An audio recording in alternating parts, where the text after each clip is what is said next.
بسم اللہ الرحمن الرحیم۔ آج کا سوال ہے، پنجابی میں یہ ایک شعر ہے کہ جدوں حیثیت تو ود عروج ملے، کمینے رہندے نہیں اوقات دے وچ۔ یہ پہلا مصرع ہے اور دوسرا جو ہے وہ اس سے مختلف ہے۔ آج اسی کی وضاحت کروں گا اور مثالیں پیش کروں گا، اور وہ جو ہے وہ کل کریں گے، نہیں تو بیان جو ہے وہ زیادہ لمبا ہو جاتا ہے۔ تو اس میں میاں محمد بخش صاحب فرماتے ہیں کہ نیچاں دی اشنائی کولوں فیض کسے نہیں پایا، ککر تے انگور چڑھایا تے ہر گچھا زخمایا۔ کہ انگور کا پودا جو ہے، بیل جو ہے، اگر کیکر کے درخت پہ چڑھا دیں تو اس کو تو کانٹے ہی کانٹے ہوتے ہیں، تو تمام انگور جو ہیں وہ زخمی ہو جائیں گے۔ اسی طرح کمینے کے ساتھ آپ دوستی کریں گے تو وہ آپ کو ڈیمیج کرے گا، آپ کے اخلاق کو ڈیمیج کرے گا اور طرح طرح کی مصیبت اور پریشانی کھڑی کرے گا، کیونکہ وہ اپنی اوقات کو بھول جاتے ہیں کہ میں غریب تھا یا ایسے تھا تو میرے ساتھ اس نے احسان کیا ہے، لیکن وہ عروج ملنے سے، دولت ملنے سے اپنی اوقات میں نہیں رہتے۔ جیسے پنجابی میں کہتے ہیں، بھوکھے دی تھی رجی تے پنڈ اجاڑن لگی، اور اردو میں محاورہ ہے کہ خدا گنجے کو ناخن نہ دے۔ تو ان کی وضاحت جس بھائی صاحب نے فرمایا ہے کہ اس کی وضاحت کریں، تو وضاحت اس کی یہی ہے کہ بھئی جو کمینے لوگ ہوتے ہیں، اگر ان کو کوئی حیثیت سے بڑھ کر دولت مل جائے یا کوئی مرتبہ مل جائے تو وہ پھر اپنی اوقات میں نہیں رہتے۔ جس طرح حضور نبی کریم صلی اللہ علیہ وآلہ وسلم کا ایک صحابی تھا، سالبہ اس کا نام تھا، تو وہ بہت غریب تھا۔ وہ جب بھی سرکار کی خدمت میں حاضر ہوتا تو عرض کرتا، حضور دعا کریں میں امیر ہو جاؤں، مجھے دولت مل جائے، کافی دولت مل جائے، میں امیر ہو جاؤں۔ جس وقت بھی آتا یہی عرض کرتا، تو سرکار اس کو سمجھاتے کہ بھئی اللہ تبارک تعالیٰ جس حال میں رکھیں وہ ٹھیک ہوتا ہے، دولت اچھی نہیں ہوتی، جب تک ایمان پختہ نہ ہو جائے تو دولت جو ہے وہ آدمی کو خراب کرتی ہے، آدمی گمراہ ہو جاتے ہیں اور فضول خرچی میں لگ جاتے ہیں، تو فضول خرچ شیطان کا بھائی ہے۔ لیکن وہ باز نہیں آیا، جب بھی حاضری دیتا تو یہی کہتا، سرکار دعا کریں میں امیر ہو جاؤں، میرے حالات اچھے ہو جائیں، میں غریب ہوں۔ تو ایک دن سرکار نے پھر پوچھ لیا کہ بھائی تیرے پاس کیا مال ہے؟ اس نے کہا جی میرے پاس بکریاں ہیں، میں بکریاں چراتا ہوں۔ تو آپ نے دعا فرما دی کہ اللہ تبارک تعالیٰ تجھے بکریوں میں برکت دے دیں گے، تیرا مال بہت ہو جائے گا۔ تو وہ سرکار کا دعا کرنا تھا، کوئی سال 2 سال میں ہی اس کی بکریوں میں اتنی برکت ہو گئی کہ پھر وہ شہر میں اس کے رہنے کی گنجائش نہ رہی، بہت بکریاں ہو گئیں، بڑھتا گیا مال اس کا۔ تو پھر وہ جنگل میں چلا گیا کہ شہر میں اتنا مال رکھنے کی جگہ نہیں ہے اس کے پاس، تو جنگل میں رہنے لگ گیا، وہیں گھر بنا لیا۔ تو پہلے تو وہ روزانہ حاضری دیتا تھا سرکار کی خدمت میں، اب وہ جمعے کے جمعے آنے لگ گیا، اور پھر اور مصروفیت ہوگی، مال بڑھ گیا، تو جمعے سے پھر ایسے مہینے کے بعد آنا شروع ہو گیا۔ پھر عید کے عید آنے لگ گیا کہ عید کو سلام کر جاتا، تو پھر عید سے بھی ہٹ گیا، کیونکہ عید پر اس کی سیل بہت زیادہ ہوتی تھی، بکریوں کی قربانی پر بھی لوگ مال خریدتے، تو اس کے حساب کتاب میں لگا رہتا، اور جو عید الفطر میں بھی کسائی وغیرہ اور لوگ گوشت کے لیے جانور خریدتے اس کے، تو اس میں لگا رہتا، پھر آنے سے ہی ہٹ گیا۔ تو ایک دن سرکار نے پوچھا کہ بھئی وہ سالبہ نہیں آتا، کیا بات ہے؟ اب کئی وقت ہو گیا وہ آیا نہیں۔ تو صحابہ نے عرض کی کہ حضور اس کے پاس مال بہت ہو گیا ہے، تو شہر میں گنجائش نہیں رہی، اب وہ جنگل میں رہتا ہے، تو اس میں بہت مصروف ہے مال میں۔ تو سرکار نے فرمایا پھر تو وہ امیر ہو گیا، اب اس پر زکوٰۃ فرض ہو گئی، جاؤ اور اس سے زکوٰۃ لے کر آؤ، ہر 40 کے بعد ایک بکری جو ہے وہ زکوٰۃ بنتی ہے اس کے اوپر۔ صحابہ کرام گئے تو اس کو جا کر بولا کہ بھائی زکوٰۃ دو، 40 بکریاں گنو اور ایک بکری دیتے جاؤ، جتنی بکریاں ہیں ہر 40 کے اوپر ایک بکری زکوٰۃ تیرے اوپر بنتی ہے، ہمیں سرکار نے بھیجا ہے۔ تو وہ کہنے لگا کہ یار میں بھی وہاں رہا ہوں کتنا عرصہ، یہ مسئلہ میں نے تو نہیں سنا سرکار سے کہ بکریوں کے اوپر زکوٰۃ بھی دو۔ تو انہوں نے کہا جی تو نے سنا یا نہیں سنا ہمیں نہیں پتہ، زکوٰۃ دیتا ہے تو دے، نہیں تو صاف انکار کر۔ تو اس نے کہا اچھا اور لوگوں سے بھی تو لینی ہوگی، آگے سے لے آؤ تو پھر میرے ساتھ رابطہ کرنا۔ اب اس کی نیت یہ تھی کہ آگے جائیں گے کوئی اور بھی انکار کر دے گا تو میں بھی بہانہ بنا لوں گا کہ اس نے نہیں دی تو میرے سے ضرور لینی ہے، لیکن اور تو کوئی ایسا آدمی نہیں تھا۔ آگے صحابہ کرام گئے تو سب سے زکوٰۃ لے کر واپس آ گئے، تو پھر اس کو بولا تو پھر وہ کہنے لگا بھائی اتنی تو میں نہیں دے سکتا کہ ہر 40 کے بعد ایک بکری دوں، بڑی محنت سے بڑی مشقت سے یہ اتنا مال میں نے جمع کیا ہے، 2-4 بکریاں لینی ہیں تو یہ لے جاؤ۔ تو صحابہ نے کہا کہ بھائی ایسے ہم کوئی خیرات لینے نہیں آئے، حساب سے زکوٰۃ دیتا ہے تو دے، نہیں تو جواب دے۔ تو کہنے لگا اچھا پھر جواب ہی سمجھو۔ تو صحابہ واپس آ گئے، آ کر عرض کیا کہ یا رسول اللہ صلی اللہ علیہ وسلم وہ منکر ہو گیا، اس نے زکوٰۃ نہیں دی۔ تو سرکار نے فرمایا وہ مردود ہو گیا ہے، مرتد ہو گیا ہے، اس سے اب زکوٰۃ لینی نہیں ہے، اس کو کبھی بھی نہیں بولنا۔ اب دیکھیں غریب تھا تو وہ صحابی رسول تھا، اور جب مال زیادہ مل گیا، عروج مل گیا، تو اب اوقات میں نہیں رہا۔ کمینے جو ہیں، یہی وہ شاعر کہہ رہا ہے کہ کمینے رہندے نہیں اوقات دے وچ۔ اب وہ اپنی اوقات بھول گیا کہ کیسے میں سرکار سے بار بار عرض کر کے دعا کراتا تھا، تو اب اس کا اسلام کے مطابق میں اس کو مال کو رکھوں، لیکن وہ اپنی اوقات بھول گیا۔ تو اس طرح یہ کمینے جو ہوتے ہیں یہ پھر اپنی حیثیت سے جب زیادہ ان کو مال مل جائے تو وہ اوقات میں نہیں رہتے۔ اسی طرح یہ قارون کا واقعہ ہے، قرآن پاک میں واقعہ ہے۔ قارون موسیٰ علیہ السلام کا صحابی تھا اور یہ آپ کا رشتہ دار بھی تھا۔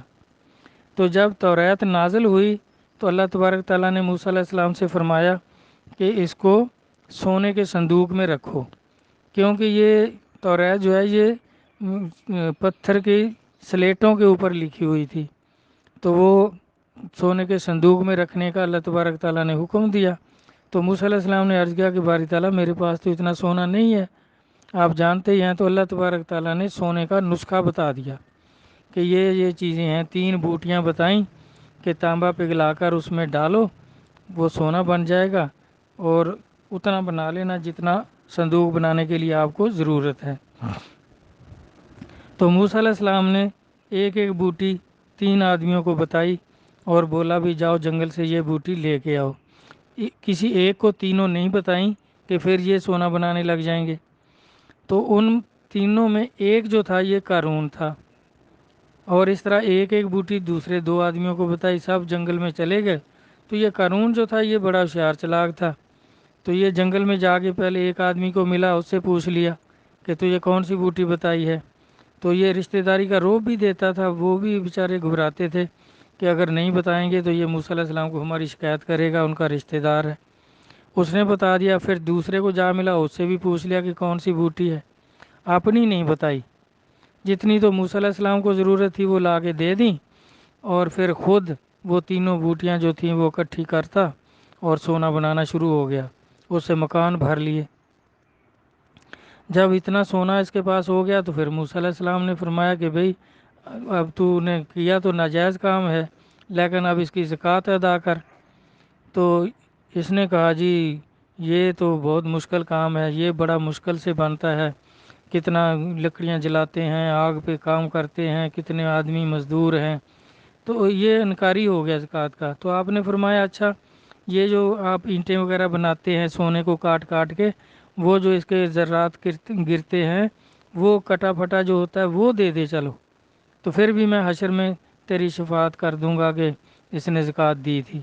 تو کہنے لگا یہ وہ تو میں مزدوروں کو دیتا ہوں، یعنی صاف انکار کر دیا کہ میں زکوٰۃ نہیں دے سکتا، اور اپنا ایک پورا گروپ بنا لیا اور فاخرانہ لباس اور سونے کے تاج ان کے سروں پہ ہوتے، پوری ایک جماعت کہ ہم معزز لوگ ہیں، ہم بہت امیر ہیں۔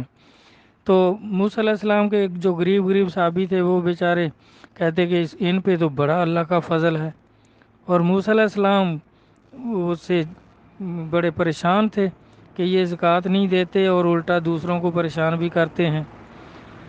تو موسیٰ علیہ السلام پھر ان کے خلاف بتاتے کہ بھئی جو زکوٰۃ کا منکر ہے وہ تو مسلمان نہیں رہتا، یہ انکار کر رہے ہیں زکوٰۃ فرض ہے۔ تو پھر یہ مقابلے پہ اتر آیا کہ موسیٰ علیہ السلام ہمیں بیزتا کرتے ہیں، ہم ایسے بڑے لوگ ہیں، امیر لوگ ہیں، تو یہ ہمیں ہر وقت شرمندہ کرتے ہیں، لوگوں میں ہمارے خلاف کہتے ہیں کہ یہ زکوٰۃ کے منکر ہیں۔ تو اس نے ایک عورت کو پیسے دینے کر کے الزام لگوا دیا موسیٰ علیہ السلام پر، اور وہ عورت جو تھی وہ حاملہ تھی۔ تو اس نے کہا کہ جتنا سونا لینا ہے لے لے۔ تو جب موسیٰ علیہ السلام تبلیغ فرما رہے ہوں گے تو میں ان سے یہ مسئلہ پوچھوں گا کہ زنا کی کیا سزا ہے، تو وہ بتائیں گے کہ بھی شادی شدہ ہو تو سنگسار کرو، رجم کرو، اور جو کنوارا ہے تو اس کے 100 کوڑے مارو۔ تو جب وہ یہ مسئلہ بتائیں گے تو میں کہوں گا جی یہ کام تو آپ نے بھی کیا ہے، آپ بھی اس میں ملوث ہیں، نعوذ باللہ، اللہ معافی دے۔ تو وہ کہیں گے کون کہتا ہے، تو اٹھ کے کھڑی ہو جانا اور کہنا یہ میرے پیٹ میں جو بچہ ہے یہ آپ کا ہے۔ تو اسی طرح ہوا، اس نے الزام لگا دیا مائی نے، اور یہ قارون نے پیسے دے کر اس کو ایسے راضی کر لیا۔ تو موسیٰ علیہ السلام تو بے ہوش ہو کے گر گئے کہ یہ کیا ہو گیا، اتنا بڑا الزام۔ تو جب ہوش میں آئے تو پھر آپ نے اس کو دھمکایا عورت کو، تو اس نے بتا دیا کہ بھئی یہ قارون نے مجھے پیسے دے کر راضی کیا تھا کہ تو ایسا الزام لگا دے۔ تو پھر اللہ تبارک تعالیٰ کی طرف سے وحی آ گئی کہ یہ زمین جو ہے یہ آپ کے حکم میں ہے، اس کو غرق کر دو اور اس کے خزانے کو بھی غرق کر دو۔ اب دیکھیں وہ کمینہ تھا، تو جب اس کو دولت مل گئی تو پھر اوقات میں نہیں رہا۔ اس طرح یہ کمینے لوگ جو ہیں اپنی اوقات بھول جاتے ہیں جب ان کو کچھ عروج ملتا ہے۔ تو اس کا مطلب یہی ہے، کہنے والے کا، شاعر کا مطلب یہی ہے کہ یہ اگر تو وہ اصیل ہوگا، شریف ہوگا تو اس میں اور زیادہ شرافت آ جائے گی، اگر وہ بزرگ ہوگا تو اور اس کو عروج ملے گا، اللہ کا اور زیادہ قرب وہ حاصل کرے گا، اس میں یہ ایسی برائی نہیں آئے گی۔ اور جو کمینہ ہوگا تو اس کی کمینگی جو ہے وہ عروج کو پہنچے گی۔ اسی طرح یہ فرعون کا واقعہ ہے کہ یہ بلخ بخارے کی طرف کا رہنے والا تھا، یہ ایک مولوی تھا، اس وقت کا جو بھی علم تھا وہ اس وقت کا یہ مولوی تھا، تو لیکن اس علاقے میں اس کو کوئی پوچھتا نہیں تھا۔ تو اس نے سوچا کہ سنا ہے کہ مصر کا جو بادشاہ ہے وہ عالموں کی بہت قدر کرتا ہے، تو وہاں چلتا ہوں۔ یہ چل پڑا وہاں سے، تو راستے میں اس کو قارون مل گیا، قارون نہیں، حامان، اس کا جو وزیر تھا بعد میں۔ راستے میں اس کو حامان، وہ بھی اچھا پڑھا لکھا آدمی تھا، تو اس نے حامان سے کہا فرعون نے کہ بھئی ادھر تو بھی ایسے ہی خواہ پڑا ہوا ہے، یہاں تجھے بھی کوئی نہیں پوچھتا، میں اپنے علاقے سے آ رہا ہوں، ادھر مجھے بھی کوئی نہیں پوچھتا تھا، مصر چلتے ہیں، سنا ہے وہاں کا بادشاہ جو ہے وہ عالموں کا بڑا قدردان ہے۔ تو یہ دونوں چل پڑے، مصر پہنچے تو انہوں نے بادشاہ کو اپنا تعارف کرایا کہ ہم اتنے بڑے عالم ہیں، تو ہمیں کوئی نوکری وغیرہ دو، کوئی روزگار دو۔ تو جب ان کا اس نے دیکھا بادشاہ نے، اس نے کہا بھی آپ اتنے پڑھے لکھے ہیں تو آپ کو تو کم از کم میں وزیر رکھوں۔ تو اب وزیر کی جگہ خالی نہیں ہے، پہلا وزیر ہے، تو انہوں نے کہا کہ آپ ہمیں وزارت نہ دیں، آپ ایسے کریں قبرستان کا ٹھیکہ دے دیں ہمیں۔ تو اس نے یہ محکمہ اوقاف جو ہے ادھر یہ بنا لیا، اور قبروں پر آدمی مقرر کر دیے قبرستانوں میں، جو کوئی مردہ لے کر آتے تو اس سے 10 روپے ٹیکس لیتے۔ اس طرح سب ملک کے جو قبرستان تھے اس پر آدمی اس نے اپنے بٹھا دیے اور ان پر ٹیکس لگا دیا، اور جو بھی آتا اس سے ٹیکس لیتے، پھر دفن کرنے دیتے۔ تو اس طرح کافی آمدن شروع ہو گئی، اور بادشاہ بڑا خوش ہوا کہ انہوں نے فری میں ہی، مفت میں ایک محکمہ بنا دیا، اور کتنے ہزاروں لوگوں کا روزگار ہو گیا، تو سب لوگ روزی پہ لگ گئے، اور خزانے میں بھی کتنے پیسے آنے لگ گئے۔ تو لیکن لوگ جو تھے وہ اس سے بہت ناراض ہوئے کہ یہ خبیث آدمی ہے کہ اس نے آگے مردوں پہ بھی ٹیکس لگا دیا ہے کہ ہم مردہ دفن کرنے جاتے ہیں تو پہلے اس کو ٹیکس دینا پڑتا ہے۔ تو کچھ وقت کے بعد جو تھا وہ اس کا وزیر فوت ہو گیا بادشاہ کا، تو بادشاہ نے اس کو وزیر کر لیا۔ اب اس نے حمان سے پوچھا کہ بھئی اب کیا کریں؟ تو حمان کہنے لگا کہ بھائی دیکھ، بادشاہ اپنے اوپر خوش ہے لیکن عوام جو ہے وہ ناراض ہیں، تو ایسے کر، پہلے وزیر کے وقت کا جو ٹیکس لگا ہوا ہے وہ بادشاہ کو کہہ کے لوگوں کو معاف کروا دے، پھر لوگ بھی خوش ہو جائیں گے۔ اس نے ایسا ہی کیا، بادشاہ کو بولا کہ جی وہ ٹیکس معاف کر دو، تو بادشاہ تو اس کے اوپر پورا اعتماد رکھتا تھا، اس نے کہا بالکل ٹھیک، اگر ضرورت پڑ گئی تو یہ تو فری میں پھر پیسے اکٹھے کر لے گا، اس کو بڑا ڈھنگ آتا ہے پیسے اکٹھے کرنے کا۔ تو اس کو بادشاہ نے وہ ٹیکس معاف کر دیا، تو لوگ بھی خوش ہو گئے، بادشاہ بھی خوش اور لوگ بھی خوش کہ یہ تو بڑا کام کا آدمی ہے بھائی۔ تو کچھ وقت کے بعد بادشاہ فوت ہو گیا، تو اب لوگ سب اس پہ خوش تھے کہ اس نے ٹیکس معاف کروایا، وہ پہلی بات بھول گئے کہ قبرستان میں ٹیکس لگایا بھی اسی نے تھا، تو انہوں نے اس کو بادشاہ بنا لیا۔ بادشاہ بن گیا تو پھر اس نے حمان سے پوچھا کہ اب کیا کرنا ہے؟ اس نے کہا بس سب سے پہلے اسکول بند کرو، مدرسے بند کرو، یہ سب لوگ جاہل ہو جائیں گے، پھر ہم ان کو جدھر لگائیں گے وہ لگیں گے۔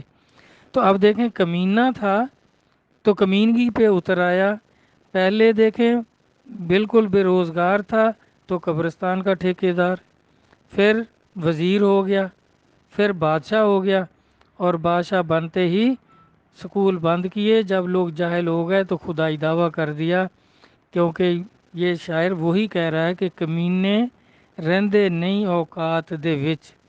اب اس کی اوقات تو تھی، ایک مولوی تھا معمولی اور پڑھا لکھا تھا، تو اس نے دیکھیں کیسے کیا، جب عروج ملا تو خدائی دعویٰ کر دیا، خدائی کا دعوے دار ہو گیا۔